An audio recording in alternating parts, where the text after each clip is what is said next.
এবার জানবো বরিশাল শের-ই-বাংলা মেডিকেল কলেজের পরিস্থিতি। সেখান থেকে যুক্ত হয়েছেন সহকর্মী অমিত হাসান। অমিত, জানাবেন সেখানে চিকিৎসা কার্যক্রম ঠিকঠাক মতো চলছে কিনা, আর বর্তমান কি পরিস্থিতি?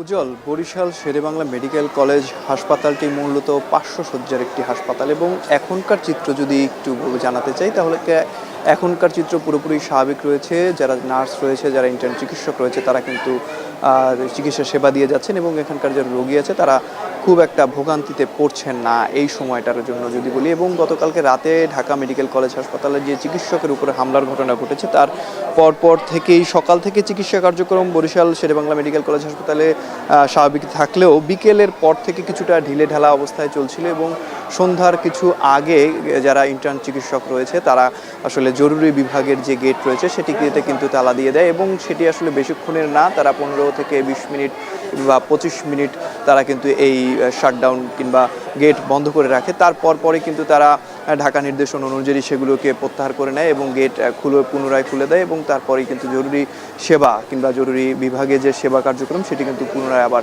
চালু হয়ে যায়। তবে বরিশালের যদি সব মিলিয়ে বলি, বরিশালে চিকিৎসা সেবা কার্যক্রম যেটি রয়েছে সেটি কিন্তু সকাল থেকে মোটামুটি স্বাভাবিক ছিল, তবে বিকেলের দিকে একটু ঢিলেঢালা হলেও সন্ধ্যার পর আবার সেটি কিন্তু স্বাভাবিক হয়ে গেছে। এবং আরেকটু জানিয়ে রাখি যে বরিশাল এই যে শেরেবাংলা মেডিকেল কলেজ হাসপাতালটি রয়েছে এটি দক্ষিণাঞ্চলের সবচেয়ে বড় একটি হাসপাতাল কিংবা চিকিৎসা সেবা কেন্দ্র এবং এই হাসপাতালটিতে প্রতিদিন প্রায় 2 থেকে 2,500 রোগী ভর্তি থাকছে। কিন্তু সে কারণে কিছুক্ষণের জন্য যদি চিকিৎসা সেবা বন্ধ থাকে সেক্ষেত্রে কিন্তু কিছুটা ভোগান্তি পোহাতে হয় এখানকার যারা চিকিৎসা সেবা নিতে আসা লোকজন আছে তারা। এবং আরেকটু যদি জানিয়ে রাখি যে এখানকার সকাল থেকে চিকিৎসা সেবা যেহেতু অব্যাহত ছিল সে কারণে কিন্তু এখানকার যারা রোগী রয়েছেন তাদের খুব একটা দুর্ভোগ পোহাতে হয়নি বলেও জানিয়েছেন।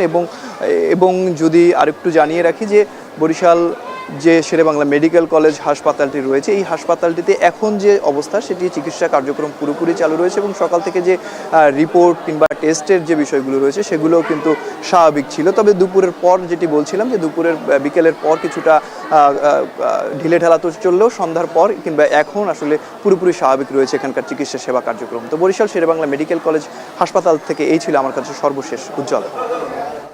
বরিশাল ও ঢাকা মেডিকেল থেকে চিকিৎসা কার্যক্রম সম্পর্কে জানাচ্ছিলেন সহকর্মীরা।